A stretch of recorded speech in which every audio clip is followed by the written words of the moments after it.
안녕하세요. 제 인생에서 이렇게 기가 막힌 일이 또 있을까 싶어서 사연을 보내게 되었습니다. 제 지인분들은 이 이야기를 듣자마자 저인 줄 다 아실 텐데 그냥 모른 척 넘어가 줬으면 좋겠습니다. 사연 바로 시작하겠습니다.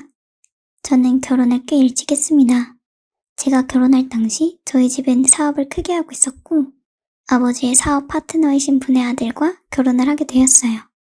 저는 결혼하기 싫다고 결혼한 마음 없다고 아직 공부도 더 하고 싶다고 울고불고 했지만 아버지는 여자가 공부해서 뭐 하겠냐.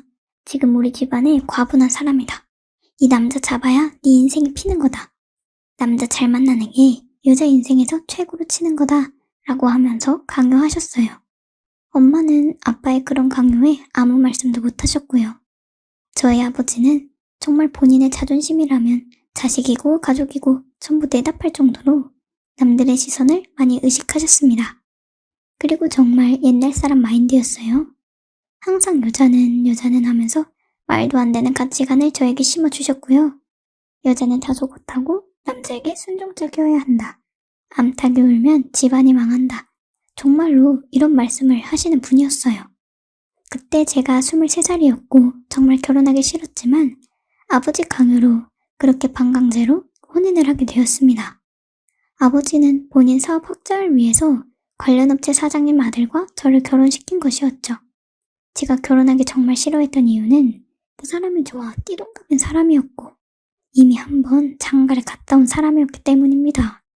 같이 말 섞기도 싫을 정도로 눈빛이 퀭한 사람과 20대 초반이 결혼이라니 죽기보다 더 싫었지만 그때까지만 해도 아빠의 말씀을 거절할 수 없었기에 그렇게 혼인을 하게 되었습니다. 저희 집도 잘 사는 집이었지만 남편네 집안은 정말 그 지역에서 유명한 사업가 집안이어서 신혼집이나 경제적으로는 전혀 부족함이 없었습니다. 그쪽 집안에서도 어린 제가 한번 갔다 온 사람에게 시집을 온 게 미안했던지 시집살이 하나 없이 잘해주셨고요. 그것 때문에 어찌저찌 버티면서 결혼 생활을 했습니다. 그런데 경제위기가 닥치면서 남편네 집안의 가장 큰 거래처가 도산하고 집안 사업도 기울기 시작하더니 파산하는 지경에 이르렀습니다. 저희 집에도 압류 딱지가 붙고 정말 난리도 아니었어요. 다행히 저희 집안은 거래처를 쪼개서 여러 개를 운영하고 있었고 안정적으로 해외 수출하는 것도 있어서 위기를 잘 버티고 넘어갔습니다. 신혼집이 경매로 넘어갈 뻔한 것을 저희 아버지께서 낙찰받아 겨우 집을 지키고 완전 빚더미에 있던 제 남편에게 생활비를 받을 수는 없으니 친정에서 돈을 조금씩 받아 얘들과 남편을 제가 책임졌습니다. 저희 집도 파산만 안 했지 그렇게 상황이 좋은 상태는 아니었기에 돈을 아껴 써야 하는 상황이었고요. 돈 믿고 허세 부리며 저에게 떵떵거리던 남편은 돈마저 없어지니 완전 물에 빠진 강아지가 되었습니다. 죽는 것보다 자존심 상하는 걸 더 힘들어하는 남편을 위해 저는 구멍난 옷도 꿰매어 입고 보리밥에 물 말아서 먹으며 아껴서 반찬값으로 쓰고 남편 술값 주고 친구들한테 기죽지 말라고 하며 그렇게 챙겨줬습니다. 꼭두 새벽에 일어나 애들 학교 보내고 쉴 틈도 없이 바로 식당으로 나가 진땀이 날 정도로 일하고 식당 일이 끝나면 바로 집으로 가는 게 아니라 건물 야간 청소 일을 하고 집으로 돌아갔습니다. 그렇게 하루하루를 버티며 살고 있었는데 버티고 버텼던 저희 친정 사업이 파산 신청을 하게 된 것입니다. 안정적일 줄 알았던 해외 거래처와 나머지 거래처 거래가 끊기고 돈을 갚기 위해서 압류가 붙고 받을 돈을 못 받으니 결국 골마 터져버린 것이었죠. 그렇게 친정에서 나오는 생활비가 끊기고 저는 식당에서 일을 하다가 넘어져 크게 허리를 다친 이후로 일을 못하게 되니 돈이 나올 구멍이 없었습니다. 그때부터 남편은 제 얼굴만 보면 한숨을 푹 쉬며 막말을 했고요. 니네 집에서 나오는 돈 때문에 그나마 네 얼굴 보고 살았던 건데 이제 무슨 수로 살아가냐? 지금 너 허리 때문에 나가는 병원비에 나는 이렇게 거지 같은 꼴로 살기 싫어. 너랑 결혼하면서 이렇게 내 인생이 망가진 것 같다. 집안에 여자 잘 데려야 한다는 어른들 말씀이 다 맞았어. 라면서 저에게 정말 얼토당토 안 되는 말들을 그렇게 비하 발언을 하더라고요. 마치 본인 집안이 망한 게 저 때문이냐 모든 탓을 저에게 돌리기 시작했습니다. 그러다 저는 결국 남편의 외도 사실을 알게 되었습니다. 15살 차이 나는 고등학교에서 선생 일을 하고 있는 여자와 남편은 바람이 났고, 더 충격적인 건 그 상간녀가 임신을 했다는 겁니다.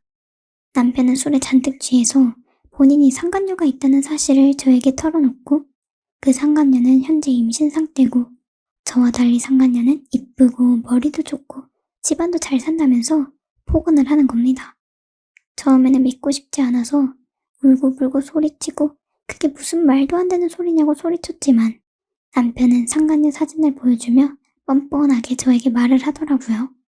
다음날 허리가 아파 누워만 있는 저를 내팽개치고 짐을 싸서 집을 나가더라고요. 너무 황당했습니다. 도대체 이게 말이 되는 상황인가 믿을 수 없었고, 고래고래 소리를 질러도 눈 하나 안 깜빡하고 남편은 집을 나갔습니다. 그렇게 그날 이후로 저는 남편과 헤어졌습니다. 거의 반강제로 이혼 도장을 찍었고, 아무것도 손 쓸 수 없는 채로 그렇게 남편을 떠나보내야 했습니다.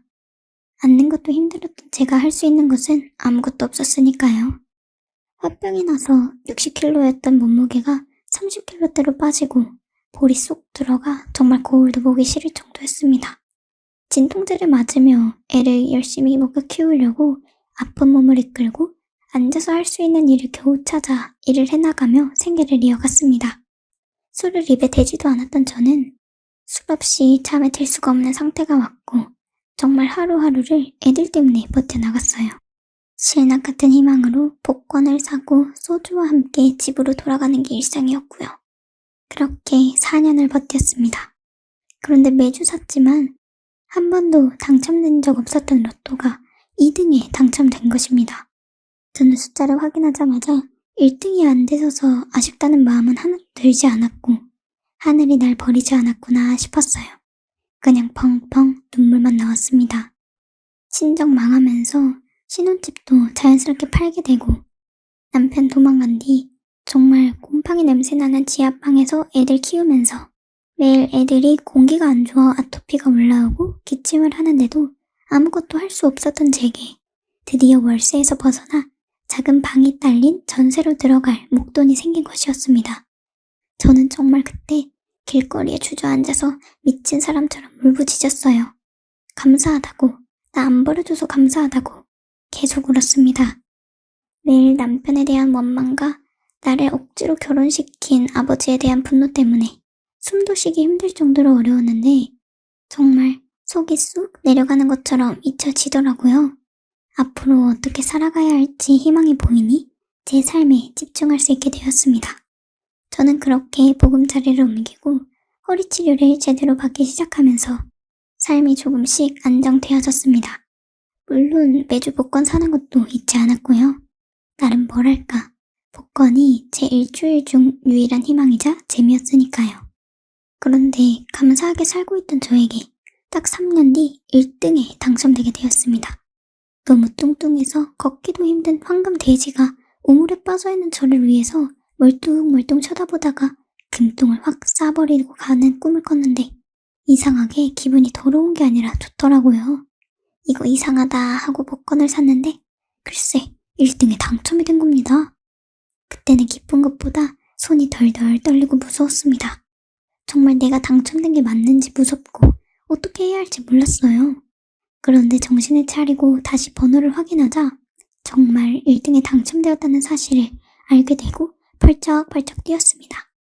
그때 1등 당첨자도 얼마 없어서 당첨 금액도 엄청 컸고요. 그렇게 저는 본사은행에 가서 당첨금을 받고 애들과 평생 살 작은 집을 계약했습니다. 방송국에서 어떻게 한 건지 2등 당첨되고 1등까지 당첨된 저를 취재하고 싶다고 수십 통의 전화가 왔지만, 너무나 두렵고 평범한 삶을 살길 바랬던 저는 취재를 전부 거절했습니다.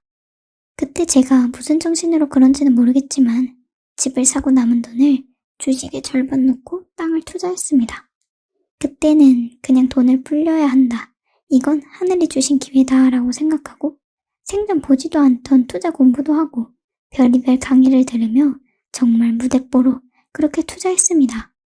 그런데 애들이랑 평생 살기 위해서 산 집이 6년 뒤 2배가 넘게 뛰었고 몇 년 뒤에 제가 산 땅 근처에 여기 들어와 엄청나게 땅값이 올랐습니다. 순식간에 수십억을 손에 쥐게 된 것이었고요.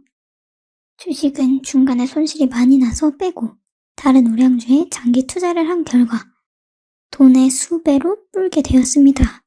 돈 없어서 남편한테 버림받았던 제가 수십억을 가진 자산가가 된 것이었습니다. 고생 끝에 말년을 편하게 지낼 수 있었던 거죠. 그렇게 행복한 나날들을 보내고 있던 중 제가 가지고 있던 건물의 지하 원룸 계약을 새로 하러 부동산에 가게 되었습니다. 그런데 부동산 문을 열고 들어간 순간 저는 믿을 수가 없었습니다. 머리가 새하얘지고 정말 볼이 쏙 들어가고 얼굴이 새까맣게 탄 남편이 있었습니다. 옆에는 절 힘들게 한 그 상간녀가 있었고요. 우리 집이 망했다고 돈 없다고 거지 같다고 하면서 집안이 좋은 여자랑 바람이 나서 집 나간 남편이 아주 허름하고 빛도 안 들어오는 지하방 원룸을 계약하러 온 것입니다.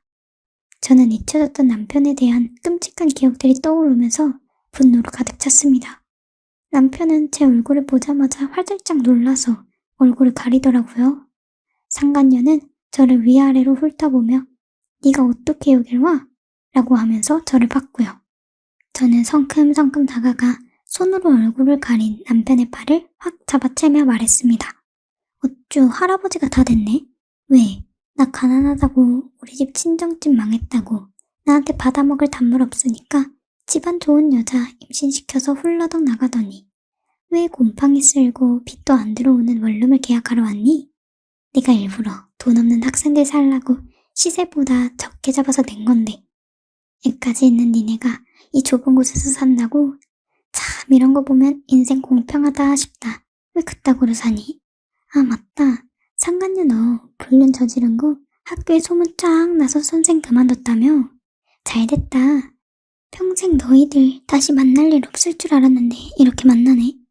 내가 여기 왜 왔냐고? 내가 집주인이니까. 내가 그 건물주야. 왜? 평생 허리 못 펴고 병신처럼 살 줄 알았니? 나 복권 당첨돼서 돈 불려가지고 수십억 자산가야. 니네가 이제 무시할 수도 없어. 어디 씻지도 않아서 똥냄새 풀풀 풍기면서 부동산 계약을 하러 와? 수준 떨어지긴. 나도 너네 같은 거지들 우리 건물에 들이기 싫다. 급 떨어지게. 아무리 가난해도 씻고 다녀. 라는 식으로 막말을 퍼부었습니다. 남편은 야, 네가 수십억 자산가라고? 참 세상 말세네. 웃기지도 않아. 라고 소리쳤고 부동산 사람이 맞다고 사모님 업계에서 유명하신 분이다. 진정 좀 하시라고 여기서 소리 지르면 안 된다고 하면서 말렸고 상간녀는 자존심이 상했는지 평생 듣지도 못한 쌍욕을 저한테 날리더라고요. 저는 대꾸도 안 했습니다. 어떻게 했냐고요? 바로 경찰을 불러서 모욕죄로 상간녀를 고소 때렸어요. 제가 고소해서 화가 났는지 남편도 저에게 계속 욕을 퍼붓더라고요. 바로 남편도 모욕죄로 고소했습니다. 안 그래도 가난한 형편에 벌금 몇백 떨어지면 또 빌빌 기겠죠. 너무 쌤통이었습니다. 기분 좋았고요. 정말 그놈들 때문에 밥 한 숟가락 넘기기 힘들었던 시절 생각하면 지금도 울컥울컥합니다. 지금이야 형편이 많이 좋아져서 그렇지 이렇게 여유롭지 않았다면 평생 상처를 끌어안고 살았겠죠. 어쨌든 더 이상 그놈들한테 제 귀한 시간 낭비하는 것도 아깝고 제가 잘 돼서 이렇게 집주인 관계로 만날 뻔했다는 것 자체가 저는 복수라고 생각합니다. 얼마나 잘 사는지 궁금했는데 이렇게 땅거지가 되어 있을 줄은 꿈에도 몰랐네요.